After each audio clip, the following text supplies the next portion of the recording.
Se viene lectura nueva, preciosa. Es que no me pude resistir, de verdad no pude.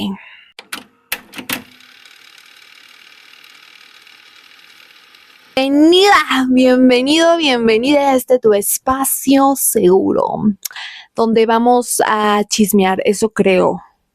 No lo sé, realmente no he visto mucho o no he investigado mucho sobre el libro, solo sé que es pues de Britney, ¿no? Que lo escribió ella, son pues sus historias, sé que vienen, aquí está, mira, aquí está, que viene dato fuerte del Justin.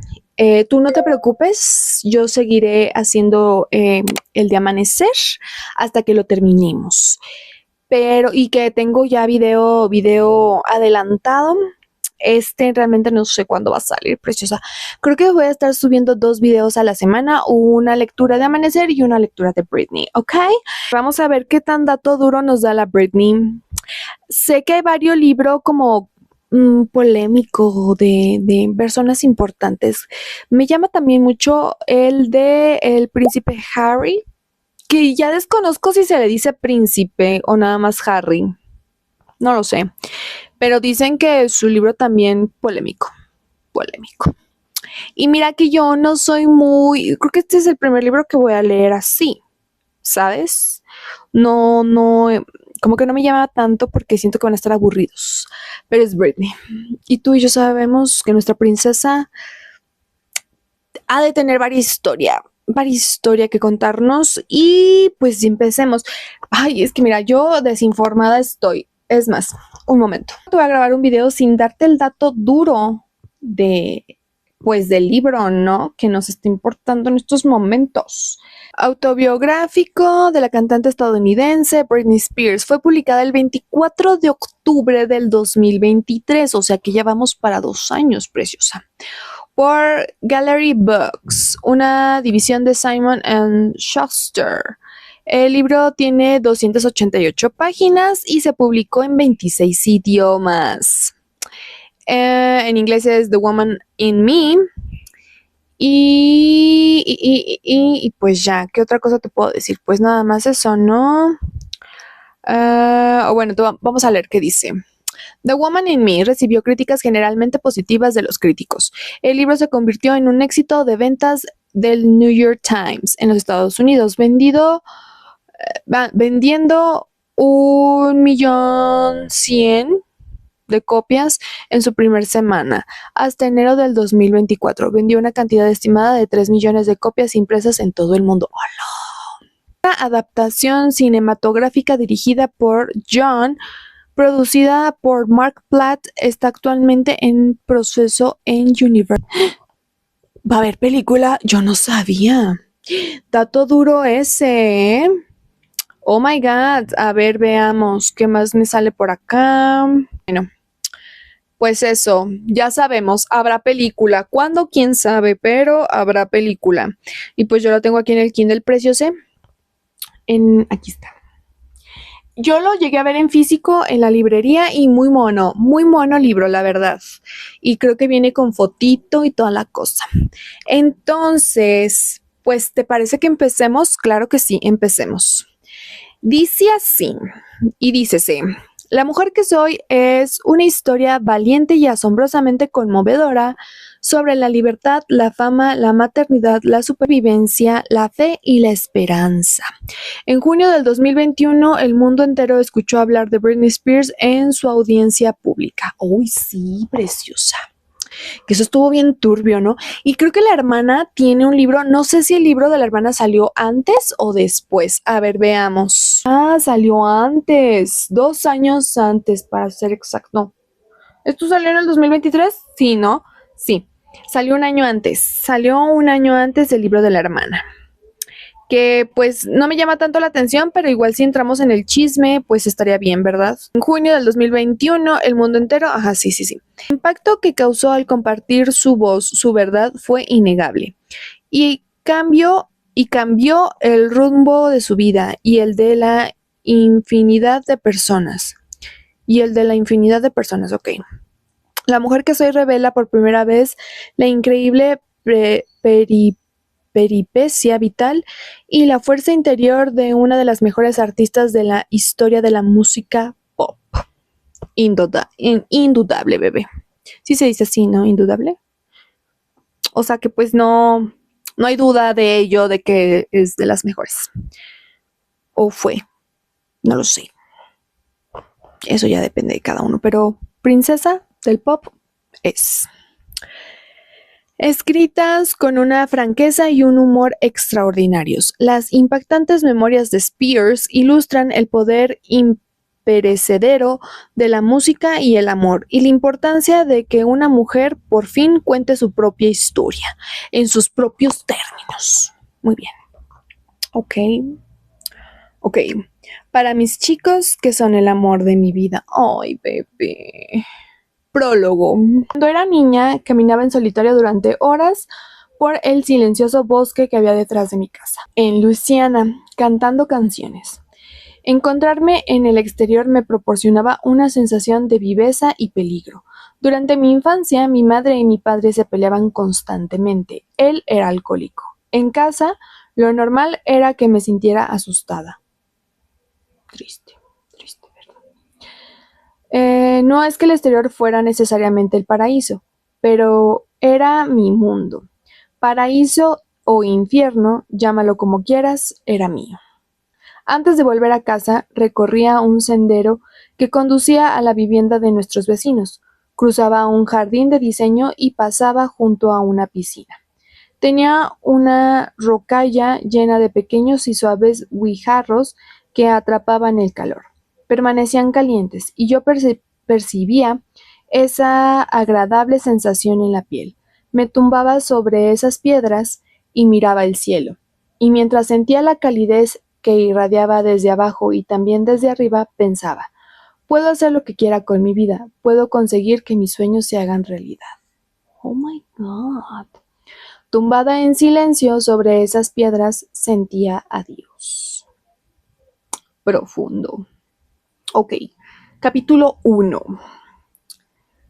En el sur, criar a los hijos tenía más que ver con respetar a tus padres y mantener la boca cerrada. Hoy funciona al revés. Se trata de respetar a los niños. En mi casa, jamás se me permitió mostrar desacuerdo con alguno de los progenitores. No importaba lo mal que fuera todo, se daba por sentado que guardarías silencio, y si no cumplías había consecuencias. En la Biblia dice que tu lengua es tu espada. Mi lengua y mi espada fueron mi canto. Ya voy a llorar. Me pasé cantando toda la niñez. Cantaba con la radio del coche de camino a mis clases de danza. Cantaba cuando estaba triste. Para mí, cantar era espiritual. Nací y fui al colegio en McCobb, Mississippi, y viví en Kentwood, Luisiana, a unos 40 kilómetros de distancia. En Kentwood todos conducían, las puertas estaban siempre abiertas. En Kentwood todos se conducían. Ay, mira, yo disléxica, ya sabes. En Kentwood todos se conocían. Las puertas estaban siempre abiertas. La vida social giraba en torno a la iglesia y las fiestas de los patios traseros de las casas. A los niños se les vestía conjuntados y todo el mundo sabía disparar un arma. Ok. La principal zona histórica era Camp Moore, una base de entrenamiento militar del ejército confederado. Una base de entrenamiento militar del ejército confederado construida por Jefferson Davis. Todos los años se celebraba una recreación de la guerra civil el fin de semana previo a Acción de Gracias. Y el ver esas personas vestidas con uniformes era un recordatorio de que se acercaban las fiestas. Me encantaba esa época del año. Chocolate caliente, el olor a chimenea en el salón de casa, los colores otoñales de las hojas en el suelo. Teníamos una pequeña casa de ladrillo, con paredes empapeladas de color verde a rayas y revestidas de madera. De niña iba a una hamburguesería de la cadena Sonic, conducía karts, jugaba a baloncesto y asistía a una pequeña escuela cristiana llamada Park Lane Academy. La primera vez que realmente me conmoví y sentí escalofríos recorriendo mi columna vertebral fue al oír a nuestra asistenta cantando en la lavandería. Asistenta, ok. Siempre me encargué yo de lavar y planchar la ropa en casa, pero cuando las cosas mejoraban económicamente, mi madre contrataba a alguien para que ayudara. La asistenta cantaba gospel. Literalmente fue un despertar a un mundo por completo nuevo. Nunca lo olvidaré. Desde entonces mi anhelo y pasión por cantar no han hecho más que crecer. Cantar es mágico. Cuando canto, soy dueña de mi esencia. Oh. Me puedo comunicar con pureza. Cuando cantas, dejas de usar el lenguaje habitual del hola, ¿qué tal? Eres capaz de expresar cosas que son mucho más profundas. Cantar te lleva a un espacio místico donde el lenguaje deja de importar, donde todo es posible. Lo único que quería era evadirme del mundo del día a día y entrar en ese reino donde podía expresarme sin pensar. Cuando estaba ensimismada en mis pensamientos, mi mente se llenaba de preocupaciones y miedos. La música callaba ese ruido y me hacía sentir segura y me llevaba a un lugar puro donde podía expresarme de la manera exacta en que deseaba ser vista y oída. Cantar me llevaba en presencia de lo divino. Mientras cantaba, me sentía casi fuera del mundo. Podía estar jugando a videojuegos o haciendo volteretas laterales en el patio trasero, pero mis pensamientos, sentimientos y esperanzas estaban en otro lugar. Me esforcé mucho por conseguir que las cosas fueran como yo quería. Me lo tomaba muy en serio cuando grababa videoclips tontorrones con las canciones de Mariah Carey en el patio trasero de la casa de mi amiga. A los 8 años me creía directora de cine. En mi ciudad nadie hacía cosas como esas. Yo sabía que quería ver en el mundo e intentaba hacerlo realidad. Los artistas hacen cosas e interpretan personajes porque quieren escapar a mundos lejanos, y escapar era precisamente lo que necesitaba. Quería vivir en mis sueños, en mi mundo ficticio de maravillas y no pensar jamás en la realidad si podía evitarlo. Cantar tendía un puente entre la realidad y la fantasía, entre el mundo en el que vivía y el mundo que quería evitar a toda costa. Y el mundo que quería habitar a toda costa. La tragedia ha marcado a mi familia. Mi segundo nombre viene de la madre de mi padre, Emma Jean Spears. Ok. A quien llamaban Jean. He visto fotos de ella y he entendido por qué todo el mundo dice que nos parecemos. Tenemos el mismo pelo rubio, la misma sonrisa. Parecía más joven de lo que era. Su marido, mi abuelo John Spears, padre, era un maltratador. Jean sufrió la pérdida de un hijo cuando el bebé contaba tan solo con 3 días de vida. John envió a Jean al hospital Southhurst, Luisiana, un horrible manicomio en Mandeville, donde le administraron litio. ¿Qué era litio tú?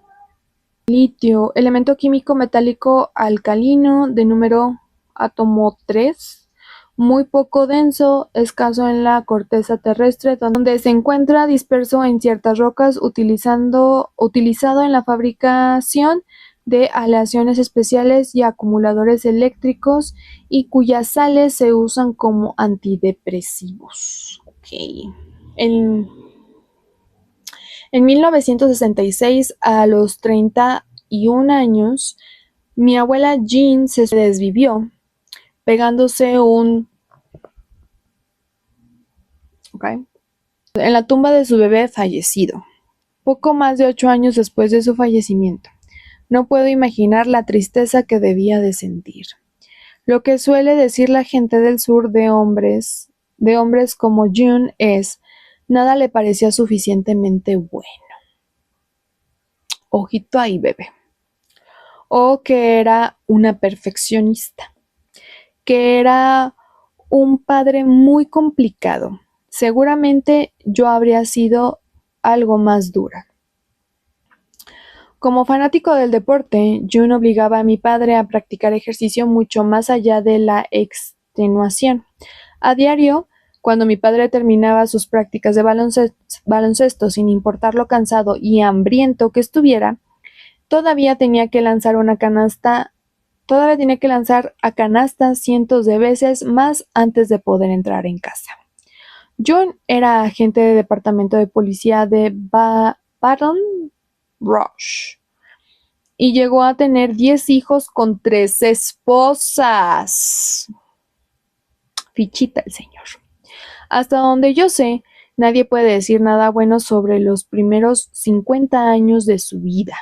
Incluso en mi familia se comentaba que los hombres Spears siempre daban problemas. Oh, Jesus Christ. Sobre todo en lo relacionado con su forma de tratar a las mujeres. Jean no fue la única esposa a la que June envió al sanatorio de Mandeville. También mandó allí a su segunda mujer. Una de las hermanastras de mi padre ha dicho que June abusó íntimamente de ella desde los 11 años hasta que se fugó de casa con 16. Viejo cochino. Mi padre tenía 13 años cuando Jean murió sobre aquella tumba. Sé que ese trauma es parte de la razón por la que mi padre ha sido como ha sido con mis hermanas y conmigo, y el porqué de que para él nada fuera lo suficientemente bueno. Mi padre presionó a mi hermano para que destacara en el deporte. Bebía hasta perder la conciencia. Desaparecía durante periodos de varios días. Cuando mi padre bebía era exactamente mal. Cuando mi padre bebía era extremadamente malo. Sin embargo, la conducta de June se suavizó con los años. No tuve la experiencia de ver al hombre que había maltratado a mi padre y a sus hermanos, sino que conocí a un abuelo que parecía paciente y tierno. El mundo de mi padre y el de mi madre eran totalmente opuestos. Según mi madre, su madre, mi abuela Lillian Porter Lilly, procedía de una familia londinense elegante y sofisticada. Lily tenía un aire exótico del que todo el mundo hablaba. Su madre era británica y su padre era de la isla mediterránea de Malta. Su tío era encuadernador. Todos los miembros de la familia tocaban algún instrumento y les apasionaba cantar. Oh my God. Durante la Segunda Guerra Mundial, Lily conoció a un soldado estadounidense, mi abuelo Bartley Brooks, en un baile para soldados. Era chofer de los generales y le encantaba conducir deprisa. No obstante, ella se sintió decepcionada cuando él la llevó consigo a Estados Unidos. Lily había imaginado una vida como la que tenía en Londres. Mientras se dirigía en coche hacia la vaquería de mi abuelo desde Nueva Orleans, iba mirando por la ventanilla del coche de Bartley y se sintió inquieta por el vacío que parecía el mundo de su esposo. ¿Dónde están todas las luces?, preguntaba ella insistentemente. A veces pienso en Lily atravesando la Luisiana rural en coche, mirando por la ventanilla a la oscuridad de la noche y dándose cuenta de que su gran vida vibrante y llena de música, de tardes de té y de museos de Londres estaba a punto de convertirse en algo insignificante y difícil. En lugar de ir al teatro o a comprar ropa, tendría que pasarse la vida enjaulada en el campo, cocinando y limpiando y ordeñando vacas. Así pues, mi abuela guardó silencio. Leyó miles de libros, se obsesionó con la limpieza y añoró Londres hasta el día de su muerte. Mi familia decía que Barney no quería permitirle regresar a Londres porque creía que si se marchaba nunca volvería a casa. Ok. Mi madre contaba que Lily se perdía tanto en sus propios pensamientos que tenía la manía de recoger la mesa antes de que todos hubieran terminado de comer. Lo único que sabía yo era que mi abuela era guapa y me encantaba imitar su acento británico. Hablar con ese acento siempre me ha hecho feliz porque me recuerda a ella, mi abuela elegante. Deseaba tener sus modales y su voz cantarina. Como Lily tenía dinero, mi madre Lynn, su hermano Sonny y su hermana Sandra crecieron en la abundancia, sobre todo considerando lo que era la Luisiana rural. Aunque eran protestantes, mi madre iba a una escuela católica. De adolescente era preciosa, con el pelo negro corto. Siempre acudía al colegio con las botas más altas y las faldas más cortas. Salía con los chicos más divertidos del pueblo que la llegaban a pasear en moto. Ok. Mi padre se interesó en ella, ¿cómo no? Además, seguramente porque June lo hacía entrenar con tanta intensidad, mi padre era buenísimo en los deportes. Recorría kilómetros para verle jugar al baloncesto. Mi madre lo vio y se preguntó, oh, ¿quién es ese chico? En todos los sentidos su relación nació de una atracción mutua y del espíritu aventurero. Pero su luna de miel se vio terminado mucho antes de que yo llegara. Chica, yo quiero seguir. Deja veo en cuánto vamos. Ay, sí, todavía me puedo echar otro capitulito, claro que sí. Ve por agüita, bebé. Tomemos agüita. A ver, si tú eres como yo, que nos gusta analizar personas, aunque no seamos psicólogos, pues ahí podemos ver, ¿no? Cómo sí es importante conocer la historia de nuestra familia, de nuestros papás, cómo se conocieron, cómo era la familia de nuestros papás, abuelos, para precisamente evitar repetir patrones o ver qué patrón estás repitiendo, preciosa, porque todos repetimos patrones, pero es importante identificarlos para poder cambiarlos y poder mejorar como personas, ¿no? Pero qué fuerte, o sea, creo que ambas partes, tanto del lado de su mamá y del lado de su papá, son historias pues llenas de violencia, ¿no? De diferentes formas, pero al fin violencia. Y que pues hoy sabemos que ella pues sí, realmente vivió un infierno cuando uno la veía en la tele y decía, está viviendo el sueño, bebé. Y sí, pero ¿a qué costo? ¿A qué costo? Qué fuerte, qué fuerte. Y bueno, y esto es apenas el inicio, preciosa, y creo que iniciamos fuerte. Iniciamos fuerte. Su refugio era estar allá afuera. A mí se me figura así como que en el jardín corriendo, en un árbol, trepada, viendo hacia arriba, imaginándose cosas y cantando.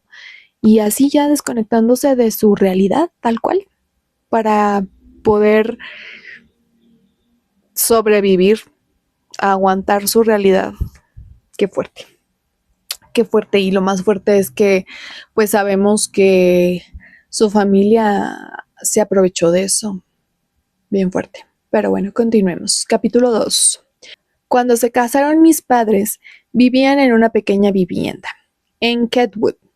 A mi madre ya no la mantenía su familia, así que mis padres eran muy pobres. Además, eran demasiado jóvenes. Mi madre tenía 21 años y mi padre 23. En 1977 tuvieron a mi hermano mayor, Brian. Cuando se fueron de su primer hogar, compraron una pequeña casa de un solo piso con 3 habitaciones. Después del nacimiento de Brian, mi madre retomó los estudios para convertirse en profesora. Mi padre, que había trabajado como soldador en refinerías de petróleo, trabajos duros que le duraban un mes y a veces 3, empezó a beber mucho, y eso no tardó en pasar factura a la familia. Tal como lo cuenta mi madre, en un par de años después de casarse, mi abuelo materno Barney falleció en un accidente de tráfico y posteriormente mi padre pilló una cogorza y se perdió el primer cumpleaños de Brian. ¿Qué es cogorza? Ok, o sea, se empedó profundamente, al parecer. Ok, y se perdió el primer cumpleaños de Brian. Cuando mi hermano tenía 2 o 3 años, mi padre se emborrachó en una fiesta navideña y se ausentó sin decir nada la mañana de Navidad. Y fue entonces cuando mi madre se hartó. Se marchó a casa de Lily. Ese marzo de 1980 presentó la demanda de divorcio. ¿What? Ok. Pero June y su nueva esposa le rogaron que dejara volver a mi padre y mi madre lo hizo. Ok. Durante un tiempo, o sea, que ahí se metieron los abuelitos, o sea, el papá más bien, el papá de la mamá de Britney. Ok. Durante un tiempo, aparentemente todo estuvo tranquilo. Mi padre dejó de emborracharse y abrió una empresa de construcción. Entonces, después de luchar mucho, también abrió un gimnasio. Se llamaba Total Fitness y transformó a algunos hombres de la ciudad, incluidos mis tíos, en culturistas. Mi padre lo abrió en un estudio independiente de nuestra propiedad, justo al lado de la casa. Una retaía interminable de hombres musculosos entraba y salía del gimnasio, flexionando su musculatura ante los espejos bajo las luces fluorescentes. Fluorescentes. Palabra curiosa. Fluorescentes. Ok. A mi padre empezó a irle muy bien. Se convirtió en uno de los hombres más acaudalados de nuestra pequeña ciudad. Mi familia celebraba grandes fiestas en el patio trasero y típicas comidas de Luisiana a base de cangrejos de río al estilo Cajún. Sus fiestas eran salvajes y el baile duraba toda la noche. Siempre he dado por hecho que su ingrediente secreto para aguantar toda la noche en pie era el speed. Un estupefaciente, pues, preferida en aquel entonces. Mi madre abrió una guardería con su hermana, mi tía Sandra, para solidar su matrimonio. Para solidar su matrimonio, mis padres tuvieron un segundo bebé, yo. Nací el 2 de diciembre de 1981. Mi madre jamás perdió la oportunidad de recordar que conmigo tuvo un parto dolorosísimo, de 21 horas. Ok. Adoraba a las mujeres de mi familia. Mi tía Sandra, que ya tenía 2 hijos varones, dio a luz un bebé por sorpresa a los 35 años. Mi prima Laura Lynn. Como solo nos llevamos unos meses, Laura Lynn y yo éramos como gemelas y las mejores amigas. Laura Lynn siempre fue como una hermana para mí y Sandra fue mi segunda madre. Ella se sentía orgullosa de mí y siempre me animaba. Y mi abuela Jean había fallecido mucho antes de que yo naciera. Tuve la suerte de conocer a su madre, mi bisabuela Lixie Price. Lixie tenía una belleza pícara, siempre maquillada, con la cara muy blanca y los labios muy rojos. Tenía un genio de 1000 demonios, que se acentuaba a medida que cumplía años. Me contaron, y yo me lo creo, que se había casado 7 veces. Oh my God, 7. Evidentemente no le gustaba su yerno June, pero después del fallecimiento de su hija Jean, ella se quedó en la casa y cuidó de mi padre y sus hermanos, y luego además de sus bisnietos. Lixie y yo estábamos muy unidas. Mis recuerdos más vívidos y felices de la primera infancia son todos momentos pasados con ella. Celebrábamos fiestas de pijama las 2 solas. Por la noche jugábamos con su neceser de maquillaje. Por la mañana me preparaba un desayuno enorme. Su mejor amiga, que vivía a la casa de al lado, venía a vestirla y escuchábamos lentas baladas de la década de los 50, de la colección de los discos de Lixie. Durante el día mi bisabuela y yo dormíamos juntas la siesta. No había nada que me gustara más que quedarme dormida a su lado, oliendo los polvos de su maquillaje y su perfume, oyendo su respiración cada vez más profunda y regular. Un día, Lexi y yo fuimos a alquilar una película. Cuando nos alejábamos en el coche del videoclub, ella chocó contra un vehículo y luego quedó atrapada en un bache. No podíamos salir, tuvo que venir una grúa a sacarnos. Ese accidente asustó a mi madre. Desde ese momento no nos permitieron salir con mi bisabuela. Pero si ni siquiera ha sido un accidente grave, le dije a mi madre. Le suplicaba a ver a Lexi, era mi persona favorita. No, me temo que está senil, me contestó ella. No es seguro que sigas quedándote a solas con tu bisabuela. Después de aquello, la veían la veía en mi casa y no podía en coche con ella, ni volver a quedarme a dormir en su casa. Fue una gran pérdida para mí. No entendía cómo podía considerarse tan peligroso estar con alguien a quien quería. A esa edad, lo que más me gustaba hacer, aparte de pasar tiempo con Lexi, era esconderme en los armarios de la cocina.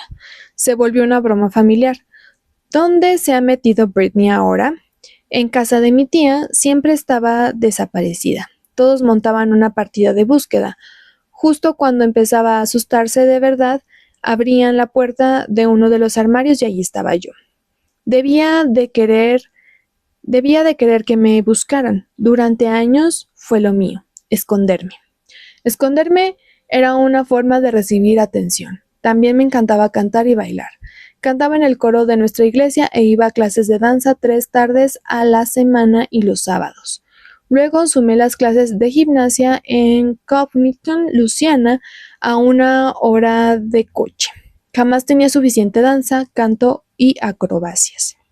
El día de las profesiones en la escuela primaria dije que iba a ser abogada, pero los vecinos y profesores empezaron a decir que había nacido para Broadway, y al final acepté mi identidad de pequeña artista. Tenía 3 años en mi primer recital de danza y 4 cuando canté mi primer solo. What Child Is This? En una representación navideña de la guardería de mi madre. Quería esconderme, aunque también quería ser vista. Ambas cosas podían ser ciertas. Acuclillada en la fría oscuridad de un armario, me sentía tan pequeña que podía haber desaparecido. Pero si todo el mundo me miraba, me convertía en otra persona, en alguien que podía dirigir a todos los presentantes en una habitación. Con leotardos blancos, cantando a voz en cuello una canción. Sentía que cualquier cosa era posible. Está cortito, capítulo 3. Es que están cortitos los capítulos. Ok. Señora Lynn, gritó el niño. Estaba sin aliento, jadeando en nuestra puerta. Debe venir, salga ahora mismo. Un día, cuando tenía 4 años, estaba en el salón de nuestra casa, sentada en el sofá con mi madre a un lado y mi amiga Cindy al otro. Kentwood era como una pequeña ciudad de Culebrón. Siempre había algún drama. Cindy estaba parloteando con mi madre sobre el último escándalo mientras yo escuchaba, intentando seguir el hilo. Cuando la puerta se abrió de golpe, la expresión del chico me bastó para saber que había ocurrido algo terrible. El corazón me dio un vuelco. Mi madre y yo salimos corriendo. Acababan de reasfaltar la calzada y yo iba sin zapatos, corriendo sobre el negro alquitrán caliente. ¡Ay, güey! ¡Ay, ay, ay! Gritaba a cada paso. Me miré los pies y vi que el alquitrán se me había pegado. Chica, qué dolor, preciosa, qué dolor. Al final, llegamos al campo donde mi hermano Brian había estado jugando con sus amigos del vecindario. Habían intentado cegar la hierba alta con sus quads. Les pareció una idea maravillosa porque eran idiotas. Como era previsible, la hierba alta no les había permitido una buena visibilidad y habían chocado de frente. Yo debí de verlo todo. Debí de oír a mi hermano aullando de dolor, a mi madre gritando de miedo, pero no recuerdo nada. Creo que Dios me hizo borrarlo todo para no recordar el sufrimiento y el pánico, la visión del cuerpo aplastado de mi hermano. Oh my God. Se lo llevaron al hospital en helicóptero. Cuando fui a visitar a Brian días después estaba enyesado de pies a cabeza. Por lo que pude ver, se había roto todos los huesos del cuerpo, y el único detalle que me impactó siendo una niña fue que tenía que hacer pis por un agujero de la escayola. La otra cosa en la que me fijé de manera inevitable fue en que toda la habitación estaba llena de juguetes. Mis padres estaban tan agradecidos de que mi hermano hubiera sobrevivido y que se sentían tan mal por él que durante su recuperación todos los días eran Navidad. Mi madre satisfacía los deseos de mi hermano, movida por la culpa. Hasta el día de hoy todavía tiene más manga ancha con él. Ok. Es curioso, Como una décima de segundo puede cambiar la dinámica familiar para siempre. El accidente me acercó más a mi hermano. Nuestro vínculo se creó a partir de mi sincero y auténtico reconocimiento de su dolor. En cuanto regresó a casa del hospital, me aparté de su lado. No me aparté de su lado. Dormía junto a él cada noche. Brian no podía dormir en su cama de siempre, porque seguía enyesado de cuerpo entero. Por eso tenía una cama especial, y a mí me pusieron un colchón pequeño a sus pies. Algunas veces me tumbaba con él y me limitaba a abrazarlo. Cuando a Brian le quitaron el yeso, seguí durmiendo con él durante años. Incluso siendo pequeña, sabía que entre el accidente y lo duro que era mi padre con él, mi hermano tenía una vida difícil. Yo quería ofrecerle consuelo. Al final, años después, mi madre me dijo que ya estaba casi en sexto de primaria y que debía empezar a dormir sola. Yo me negué. Era muy niña y no quería dormir sola, pero ella insistió y al final tuve que claudicar. En cuanto empecé a pasar tiempo en mi dormitorio, aprendí a disfrutar de contar con un espacio propio, aunque seguí manteniendo una relación muy estrecha con mi hermano. Él me quería, y yo lo quería muchísimo. Sentía un amor tierno y protector por él. No quería que sufriera jamás, ya lo había visto sufrir demasiado. A medida que mi hermano fue mejorando, nos implicamos de lleno en la comunidad. Dado que se trataba de una pequeña ciudad de tan solo unos 2,000 habitantes, todo el mundo participaba en la organización de los 3 desfiles anuales: Mardi Gras, 4 de julio y Navidad.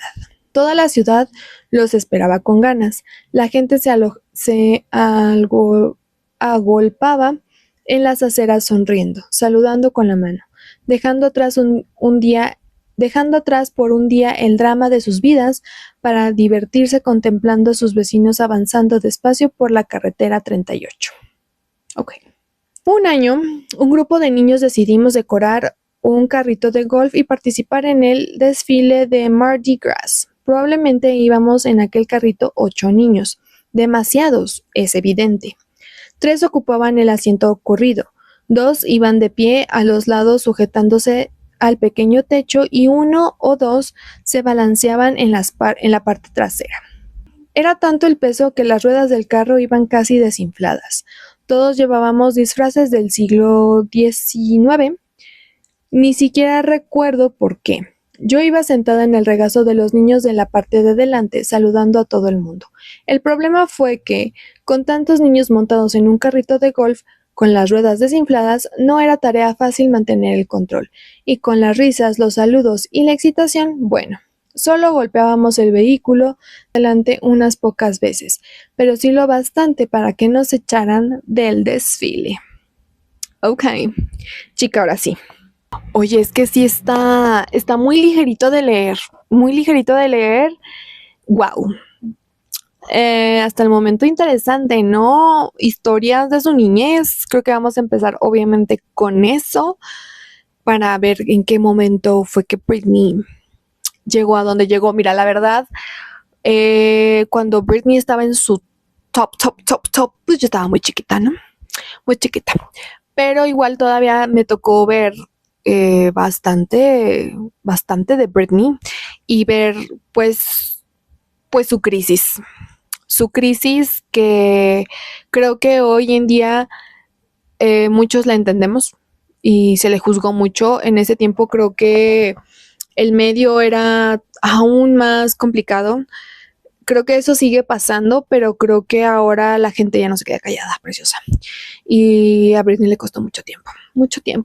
Ella le costó estar en donde está y obviamente solamente ella sabía el infierno que estaba viviendo. Y creo que cuando salió el libro hubo gente que no estaba de acuerdo, aun cuando se sabían cosas y que todavía estaban en juicio y todo, había mucha gente que todavía la criticaba. Y creo que sigue habiendo gente, ¿no? Pero creo que ahora ya somos más los que decimos wow. Y creo que, pues, si escuchamos su música y vemos sus videos en el pasado, pues ya nos da un poco más de sentimiento porque sabemos que mi niña no estaba muy bien. No estaba muy bien. Y bueno, creció en un entorno abusivo, y de grande, pues antes no se normalizaba tanto ir a terapia, preciosa. Ahorita ya apenas tenemos unos cuantos añitos que esto ya se normaliza más y creo que cada vez va siendo más abierta esa plática de que tenemos que ir a terapia y nos tenemos que cuidar nuestra mentecita para poder ser buenas personas allá afuera. Porque pues sí, todos tenemos problemas, todos tenemos traumas, pero hay que trabajarlos para no salir allá afuera a traumar más gente o a traer niños a este mundo a traumarlos. Entonces, pues a ella no le tocó eso, o sea, no. ¿Cómo crees que tú ibas a ir a terapia en esos momentos, en los 2000, en los 90? Preciosa, eso no se veía bien. Entonces, y creo que hasta el día de hoy, pues nosotros vemos sus redes sociales. De hecho, hace poquito había escuchado que se cambió su nombre y que quería vivir en México. Y pues videos, ¿no? De ella normalmente en México en fiestas. Es alguien que todavía requiere de mucho apoyo y pues sí, o sea, agarrar cosas de bromita y así, pero es ver que es una persona que sufrió mucho y que probablemente siga arrastrando cosas del pasado y por eso la vemos como la vemos actualmente, creo yo.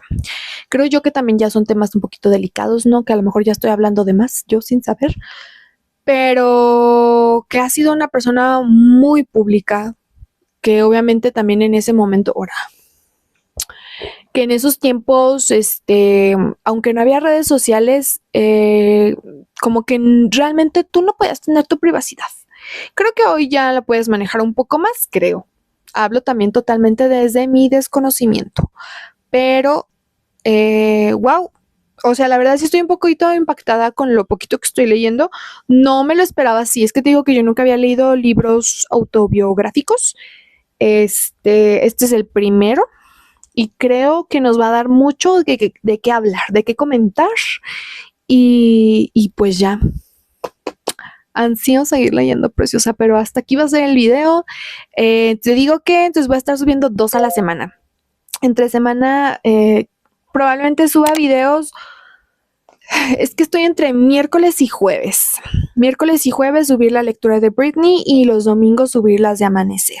Las de Amanecer ya llevo adelantado. Esta semana pues era el primero de Britney para cambiarle tantito. Y pues nada, preciosa, preciosé. Y tú y yo nos vemos en el próximo video. Bye.